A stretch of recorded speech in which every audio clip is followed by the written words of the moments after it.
Hello everyone, welcome to the second bonus part for the Sonic Lost World playthrough. This part's going to be all the DLC levels, the first one being Knights. Um, this one you only get if you pre-order the game or if you bought the special Deadly 6 edition or something. Um, it's just like a holographic case and just kind of comes with this. Um, and I think they're still around because I remember college and all my roommates would always me and my roommates would always go to fucking Walmart and shit. And I'd always see the Deadly Six edition. So I actually never really seen a copy of just like an original edition. So majority of people probably got this when they bought the game. So in terms of what it is, it's pretty much just a boss rush and with a bunch of Knights themes. As you see, Zaz here has this uh, fat lady thing, and instead of spitting out stars, he spits out these jewels. I actually know nothing about Knights, to be perfectly honest. I know it's just another game that's developed by Sonic Team when they're not feeling like doing Sonic. That's all I know about it. And, Knights has had his fair share of cameos in Sonic games, such as Adventure in the pinball section and, the Sega racing games and tennis and shit. So that's the only reason why I know of Knights, but in terms of his games and his characters and his settings, I know nothing whatsoever. So this level is nothing real special for me. It's just kind of there. If anything, you unlock this pretty much from the get-go of the game if you redeem it when before you even play the game. So it's kind of almost like a tutorial on how to take care of all the Deadly Six, really, because all their patterns are the same. They're pretty much just a dumbed down version. They're even easier than they were before. So yeah, I guess that's the thing. The only one who's actually different is what's her fucking name? The girl one, Xena or something. Yeah, her. Instead of fucking snowballs, she's just on these these mice rockets. You have to homing attack all of them, and if you homing attack the one she's on, she'll just disappear to another one. But eventually, after you hit all of them, she'll have nowhere else to go, and she'll just go flying off, and that's that. So, yeah. But yeah, nothing real special here. Well, for me anyway. For a Knights fan, I guess this could be something nice. I have a feeling like the monsters they're using instead of their... Well, they didn't really use monsters, they kind of use robots, but... Well, instead of their robots, they're using these monsters from Knights, and I guess they're probably iconic characters from the series, and... Well, franchise, really, it's not a series, it's not a show. But yeah, for me, since I know nothing, meh, it's just a level and nothing more. Still have a fucking problem with this boss. I'm getting the homing attack reticule to pop up, and that's always fucking annoying. But I think this is also some song from Knights too, so it's probably just a nice little love letter to Knights fans, I guess. So yeah, we're finally on Zavik, I think. I don't even fucking remember their names again. They're hard to remember for me just because they all begin with Z and they're not really mentioned too much, and I don't know. They all kind of blend together in terms of their names. But yeah, you just gotta hit his fucking tail a bajillion times and that's it. It doesn't you don't have to homing attack to him like you did when you actually fought him in the game. You just have to homing attack the tail a bajillion times and that's it. So yeah, not much really to say more about it. It's just kind of there. If you missed out on this because you weren't able to get the Deadly 6th edition, I would say don't really worry. You're not missing much. Especially if you're like me and you don't even know anything about Knights. There's no real reason to play this.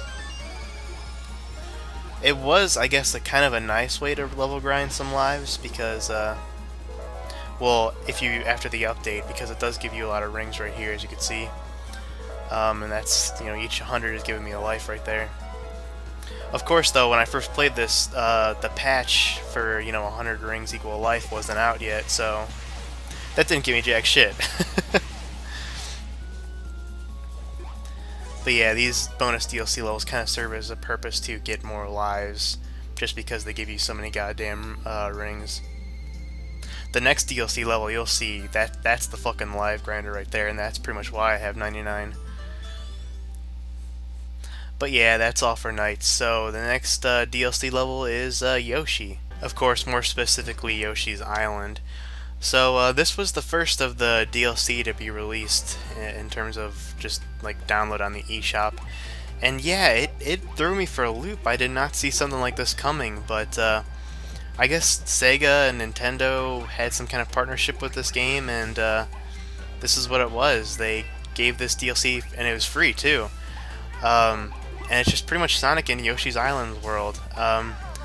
I did play, in terms of my experience with Yoshi's Island, I remember playing the port, I think it was called Super Mario Advance 3 Yoshi's Island or some shit. I remember playing that. My cousin Justin, actually, I think he let me borrow it or something.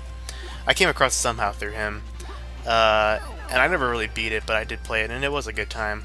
I recently did pick up the Yoshi's New Island for 3DS, and that's also a pretty good time too. So I do like, when I first played this, I didn't really. Well, there aren't too many Yoshi's Island games, but I wasn't like I guess a fan per se of Yoshi's Island. But now that I actually do have more of appreciation for the games, I really do like this. It's actually really awesome. The coins are in place of the rings. You got your Shy Guys here. You pretty much want to kick them into the piranha plants because you can't homie attack them or anything. So you're pretty much, in terms of attack method, you're doing kicks instead of homie attacks here. You also have the little flowers that you can collect just like in the games, and if you collect all, I think these either 3 or 5. I think that will get you just more points to get you maybe more lives. Yeah, it's 5. But one of the big things here, as you can see, is the eggs following you around. Unfortunately, you can't use them to attack. You can't throw them, but you definitely do want to hold on to these eggs. If you get hit, you lose all of them, so you don't really want to get hit whatsoever in this. But the reason why you want to hold all of them is because at the end of the level, these eggs will all hatch into Yoshis, and each Yoshi that hatches from the egg will give you like 5 lives. So if you have like fucking 10 of these eggs, you get like 50 lives right there. So it's ridiculous. At least I'm thinking it's 5. I don't know exactly the number, but you'll see. I actually get as much eggs as I possibly can and hold on to them, and my lives will just go fucking skyrocketing, and you'll see. It's actually really funny. But yeah, this is pretty awesome, and I think it's free too. Like, you don't have to pay a dime for this. It kind of just, I just kind of wonder, like, why? Because one of the things with Sonic Generations that I feel was a missed opportunity was they didn't have that much levels. They only had 9, and I feel like they could have totally done some DLC levels for other levels that people wanted, because I heard that they did do a vote on which levels people wanted in, and the most popular got in. But, like, do some runner-up levels and, sell this for DLC. I would have totally bought that, and I know a bunch of other people would have. And it's just kind of weird because, this is free, and they went out of their way to do this, and I don't know. I don't know why they made it free either. I would have totally paid for this as well. But yeah, that's that. Go through the ring, and yeah, look at this. Each one of those is a fucking life. Each time it goes ding, ding, ding. So yeah, fucking lives up the ass with this. So that was another reason why this was kind of released, because a lot of people were complaining about how the live system was real cheap and it was hard to get a lot of lives. So, they had that mechanic in there, so it was real easy to level grind for, or not level grind, but grind for lives. But anyway, we have the last DLC level out so far, and that being Legend of Zelda. So yeah, this one kind of threw me for a loop too. I mean, I remember hearing stuff about it, or rumors going about it, after I played the Yoshi. But after it actually came to fruition, I was like, wow, they actually did this. In terms of which one I actually like better, I kind of like this one better just because I am, I guess, a bigger Zelda fan than I am a Yoshi's fan, just because I recently just kind of started playing the Yoshi's games. And Zelda, while I've never really beaten too much, I've pretty much just beaten Ocarina of Time and A Link Between Worlds, the new one. I still really like their games, and I'm really trying to get into the series and play all the other ones and actually beat them instead of play for a couple hours and then quit. But Yeah, see there, you can actually get heart pieces, and yeah, it'll extend Sonic's health and give you another heart. But yeah, it's just there's so much to say about this. I don't even know where to fucking begin. It's all 3D. Sonic's got Link's outfit on, and it just looks so fucking badass and just kind of funny. But at the same time, it's really cool. You spin dash through these bushes, you get rupees. Rupees are the equivalent of flickies, so that's actually another way to flicky grind pretty easily if you want. Um, and in terms of his health, because you know he doesn't have rings this time around, he's got hearts. You could get hearts by breaking these bushes, and also I think his hearts regenerate after time. So I don't really see you dying here too often. The only hard part where I died that part was that really tricky jump where you have to really parkour, and for some reason, I don't know, it's just really picky, and I can never really get it up there sometimes, and I just fall to my death, but that's how you get hard piece. There's actually another one we can get later on, and that's actually all I've found so far. Hell, there might even be another one I don't know about, but like I said, I don't know about it, so. We got the Deku Scrubs here, and yeah, all you really have to do is just homing attack them. I thought you had to kick them, but no, you just gotta homing attack them. I was trying to mess around with this thing to see if it was more than just you just hit it and you bounce back, but nah. But yeah, it seems the majority of the inspiration they're pulling from this is kind of Ocarina of Time. At least that's the majority of like the vibe I get. Although Link was on his freaking bird thing, I don't even know what the fuck they're called. It's from Skyward Sword, but yeah. If you actually attack these Cuckoos, they go crazy and try to attack you just like they do in the game, so that's interesting too. Be careful there, you don't want to die from the Cuckoos, that'd be pretty embarrassing, but yeah. You see there? Yeah, it just regenerated over time. I don't know if maybe, because it made the fairy sound, so maybe I accidentally ran into a fairy without even knowing, but yeah, it's quite the spectacle to see. And it's just, I don't know, it's kind of weird. I mean, I know, like I said with the Yoshi, Nintendo and Sega had, you know, this partnership, and they wanted to do these DLC levels, and I don't know, it's just, you know, you never would have thought of Zelda being one of those possibilities, just because, you know, Sonic's a platformer, and Legend of Zelda is like an action kind of dungeon RPG. I don't even know what the fuck to classify Zelda as, but you know, maybe like Kirby, or not Kirby, that's what I was gonna recommend instead, but Yoshi I could definitely see, but, and you know, instead of Zelda maybe Kirby, because you know Kirby's a platformer as well, but I don't know, Zelda kind of was like, wow, they're actually doing that, but you know, it works, and it's actually really awesome, and I do like this better than the Yoshi one, just because I feel there was a little bit more, I don't know, effort put into this one, but you know, there is a lot of effort put into the Yoshi one too, not to knock it down in a peg or anything, but I do like how the theme changes to the dungeon theme from, I think, Link to the Past, actually. So that's a nice touch too. And we got the Gorons here trying to fucking roll us over. But yeah, and this one's also free, so if you definitely, you know, if you have this game, both Yoshi and this, definitely go get.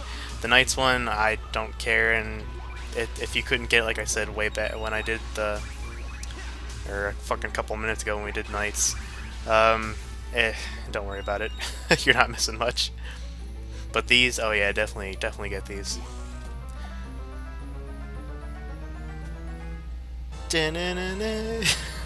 I love that too.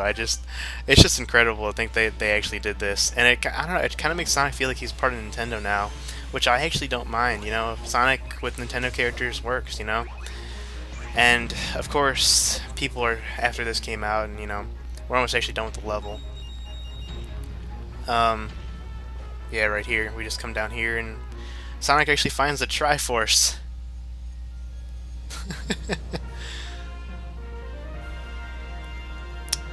So yeah, that's definitely something alright. Pretty fucking awesome. But of course, this begs the question, are they done? Are Sega and Nintendo gonna make more DLC? God, I really hope so, because the one we're all waiting for and want the most is, of course, Mario. We want a decent and actual true platforming, you know, crossover between the two. I mean, yeah, we have the fucking Olympic games, but those are just minigame collections. You know, Me and a bunch of other people want an actual, platformer, not just Olympic Games fucking all over again. But, do I know if they're going to do that? I haven't heard anything, and I've heard both people saying how, yeah, Sega might consider doing it again, but I think it might be paid this time, which I have no problem with. I would definitely pay for it. But then I've also heard people saying, no, this is the last one, and they want to move on to other stuff or something. If they do, I'm all for it, and if it's paid, I'll definitely buy it, and I'll definitely record and show it off again, just like I did these. But as for now, that's all the DLC this game has to offer so far. So the next and final bonus part is actually showing off Supersonic. It's actually only going to be like 2 or 3 minutes, real short. I didn't want to shoehorn it into this just because I kind of want to have the DLC level its own part. But yeah, that'll be it for Sonic Lost World, unless there's more DLC to come, in which case I'll record that as well. But yeah, these DLC levels are pretty awesome, and I love them. So I'll see you guys in the last part, next part. So take care.